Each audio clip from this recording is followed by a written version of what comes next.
सदन के भीतर बहस तेज और बाहर डर का माहौल। क्या बिहार की सत्ता के गलियारों के पास कोई ऐसा रहस्य छुपा है जिसे अब नजरअंदाज किया जा रहा था?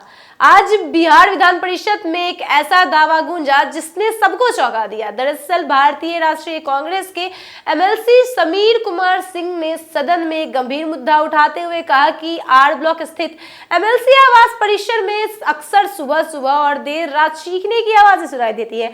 उन्होंने दावा किया है कि इस इलाके में कई लोगों की सड़क दुर्घटना से मौत हो चुकी है, जिससे वहां रहने वाले लोगों में डर और चिंता का माहौल है।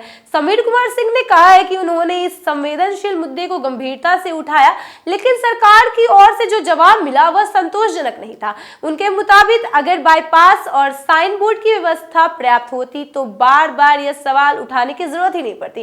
उन्होंने आशंका जताई है कि इस पुल पर हो रही दुर्घटनाओं की संख्या बेहद ज्यादा है, जो आंकड़ों से भी साफ हो सकती है। कांग्रेस सदस्य ने यह भी बताया कि पुल निर्माण के लिए 3 डीपीआर तय किए गए थे और उनका कहना है कि पहले डीपीआर से दुर्घटनाएं कम हो सकती थी, लेकिन उसे खारिज कर तीसरे डीपीआर को मंजूरी दी गई। इस पर सरकार की ओर से जवाब देते हुए मंत्री दिलीप जायसवाल ने कहा कि पहले एमएलसी आवास परिसर में भी दुर्घटना की आशंका बनी रहती थी। उन्होंने बताया कि बिहार की ओर से वहां बेहतर सड़क निर्माण का काम किया जा रहा है, साथ ही विधानसभा और विधान परिषद में भी सड़कों को दुरुस्त किया जा रहा है। मंत्री ने यह भी कहा कि सरकार पैदल यात्रियों की सुरक्षा के लिए लगातार प्रयास कर रही है। उन्होंने उदाहरण देते हुए बताया कि फुट ओवरब्रिज बनाने के बावजूद लोग अक्सर शॉर्टकट रास्ता चुनते हैं। अटल पथ पर बेली रोड, शिवपुरी, राजीव नगर और अशोक राजपथ में फ्लाईओवर बनाए गए हैं ताकि ट्रैफिक सुचारू रूप से दुर्घटनाएं कम हो।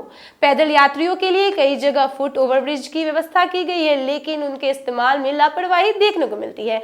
मंत्री के अनुसार स्पीड कंट्रोल के लिए कई जगह कैमरे लगाए गए हैं और सरकार लगातार सुधार की दिशा में काम कर रही है। उन्होंने सदन के सदस्यों से सुझाव भी मांगे ताकि सुरक्षा व्यवस्था को और बेहतर बनाया जा सके। फिलहाल सदन से उठे इस रहस्यमय दावे ने सड़क सुरक्षा और सरकारी व्यवस्था पर नई बहस छेड़ दी है।